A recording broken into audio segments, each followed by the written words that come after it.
में मैं हूँ सागर कुमार फ्रॉम पटना। मैं साइंस का चैप्टर 4 का क्वेश्चन आंसर लिखवाने जा रहा हूँ। चैप्टर का नाम है अम्ल, क्षारक और लवण। तो दोस्तों अब क्वेश्चन पर आ जाइए। तो दोस्तों पहला क्वेश्चन है अम्ल और क्षारकों के बीच अंतर बताइए। तो दोस्तों अंतर बताते हैं। तो दोस्तों अंतर लिखिएगा। अम्ल अम्ल का स्वाद खट्टा होता है। अम्ल नीले लिटमस को लाल कर देता है। और क्षारक दोस्तों क्षारक का स्वाद कड़वा होता है। क्षारक लाल लिटमस को नीला कर देता है। अब दोस्तों अब अगला क्वेश्चन पर आ जाइए। तो दोस्तों अगला क्वेश्चन है अनेक घरेलू उत्पादों जैसे खिड़की साफ करने के मार्जकों आदि एवं अमोनिया पाया जाता है। ये लाल लिटमस को नीला कर देता है। इसकी प्रकृति क्या है? तो इसका आंसर लिखेंगे। तो इसका आंसर है दोस्तों इनकी प्रकृति क्षारक होती है। इतना ही आंसर है दोस्तों। अब क्वेश्चन नंबर 7 पे आ जाइए। अब दोस्तों क्वेश्चन 3 है उस स्रोत का नाम बताइए जिससे लिटमस विलयन को प्राप्त किया जाता है। इस विलयन का क्या उपयोग है? तो इसका आंसर लिखेंगे।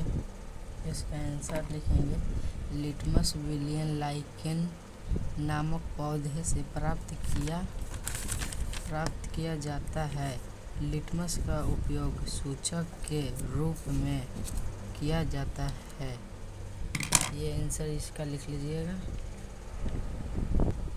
चौथा क्वेश्चन है दोस्तों क्या अशुद्ध जल अम्लीय, क्षारकीय, उदासीन होते हैं?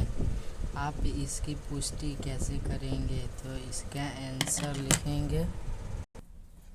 इसका आंसर होगा अशुद्ध जल प्रकृति में उदासीन होता है। एक ही लाल और नीले लिटमस कागज का उपयोग करके सत्यापित किया जा सकता है। ना तो अशुद्ध पानी के साथ एक रंग परिवर्तित दिखाया गया। इससे साबित होता है कि अशुद्ध जल उदासीन है। तो इस तरह आप लोग क्वेश्चन नंबर 4 का भी आंसर लिख लेंगे। और अब क्वेश्चन नंबर 5 है उदासीनीकरण के प्रक्रम को एक उदाहरण देते हुए समझाइए। तो इसको उदाहरण देते हुए समझाने के आंसर लिखिएगा। इसका आंसर है अम्ल तथा क्षारक के बीच अम्लीय क्रिया को उदासीनीकरण अम्लीय क्रिया कहते हैं। इस प्रकृति में दोनों एसिड और आधार एक दूसरे के प्रभाव को रद्द कर देते हैं। तटस्थीकरण अम्लीय के परिणाम स्वरूप लवण तथा जल का निर्माण होता है। इस अम्लीय क्रिया दौरान ऊष्मा के रूप में ऊर्जा विकसित होती है। अम्ल प्लस बेस सल्टा प्लस जल प्लस ताप। उदाहरण है जब sodium hydroxide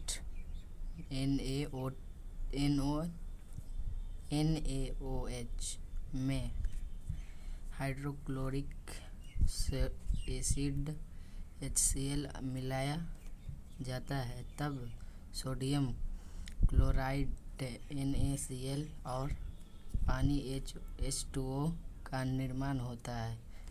HCl plus HaOH plus arrow में है NaCl प्लस HO2। इस तरह आप लोग क्वेश्चन नंबर 5 का भी आंसर लिख लेंगे। और क्वेश्चन नंबर 6 है निम्नलिखित कथन यदि सही है तो T अथवा गलत है तो F लिखिए। क है दोस्तों नाइट्रिक अम्ल लाल लिटमस को नीला कर देता है। तो इसमें नहीं, फॉल्स होगा। सोडियम हाइड्रोक्साइड नीले लिटमस को लाल कर देता है। ये भी नहीं, ये भी गलत होगा, फॉल्स। ग है सोडियम हाइड्रोक्साइड और हाइड्रोक्लोरिक अम्ल एक दूसरे को उदासीन करके लवण और जल बनाते हैं। तो इसका आंसर हो जाएगा टी। और अगला है घ सूचक वह पदार्थ है जो अम्लीय और क्षारकीय विलयनों में भिन्न रंग दिखाता है। तो इसका आंसर हो जाएगा टी। और अगला है क्वेश्चन 4, दंत क्षय क्षार की उपस्थिति के कारण होता है, क्या होता है? गलत है, फॉल्स। अब क्वेश्चन नंबर 7 है,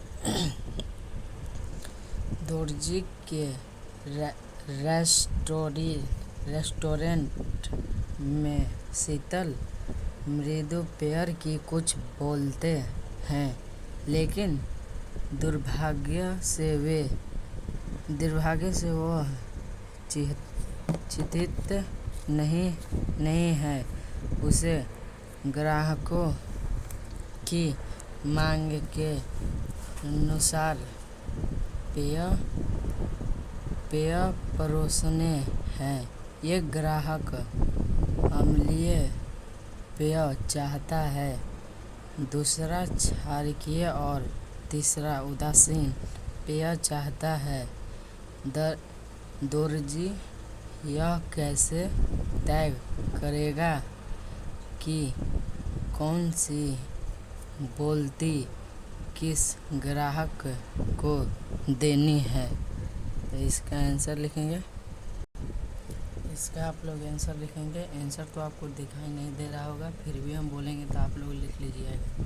वह सूचक की सहायता से यह तय कर सकता है यदि पेय का नमूना लाल लिटमस को नीला कर देता है तो वह क्षारीय है, यदि यह नीले लिटमस को लाल कर देता है तो यह अम्लीय है, यदि यह लिटमस को प्रभावित नहीं करता तो यह उदासीन है। तो इस तरह आप लोग क्वेश्चन नंबर 7 का भी आंसर लिख लीजिएगा। अब आइए अगले क्वेश्चन पर। इसका आप लोग का आंसर ये वाला है, 7वां का आंसर ये वाला है, यहाँ से लेकर के यहाँ तक है। ठीक है दोस्तों। और क्वेश्चन नंबर दोस्तों 8 हम लोगों का नहीं लिखवा पाए क्योंकि यह क्वेश्चन बहुत बड़ा है और ये क्वेश्चन 1 पेज का है और ये आधा पेज का और ये 2 पेज का है, इसलिए आपको भी नहीं लिख पाया। और ये भी क्वेश्चन 9 1 पेज का है, इसलिए ये भी नहीं लिखवाया। और 10 क्वेश्चन है वो भी आपको नहीं लिखवाया क्योंकि ये भी बहुत बड़ा आंसर है इसका। और क्वेश्चन पे 11 पे आ जाइए। निम्नलिखित व्यक्तियों को ध्यान से पढ़े। क है क्वेश्चन, अम्ल और क्षारक दोनों सभी सूचकों के रंग को परिवर्तित कर देते हैं। ख है, यदि कोई सूचक अम्ल के साथ रंग परिवर्तित कर देता है तो वह क्षारक के साथ रंग परिवर्तन नहीं करता। ग है, यदि कोई सूचक क्षारक के साथ रंग परिवर्तित करता है तो वह अम्ल के साथ रंग परिवर्तन नहीं करता। घ है, अम्ल और क्षारक में रंग परिवर्तन सूचक के प्रकार पर निर्भर करता है। ऊपर लिखे व्यक्तियों में से कौन से व्यक्ति सही है? तो ये 1 ये भी गलत है और ये 2 ये भी गलत है और ये 3 ये भी गलत है। चौथा सही है, ये होगा, केवल घ होगा, घ। इस तरह आप लोग 11 का भी आंसर लिख लेंगे। और 8, 9, 10 का क्वेश्चन आंसर नहीं लिख पाते हैं। अगर दोस्तों ये आपको वीडियो पसंद आई है तो एक लाइक और सब्सक्राइब ज़रूर करिएगा। और 5वां चैप्टर और 6ठा चैप्टर का क्वेश्चन आंसर लिखना हो तो मुझे कमेंट करें। मैं अगले ही वीडियो में 5 और 6 चैप्टर का क्वेश्चन आंसर लाऊंगा।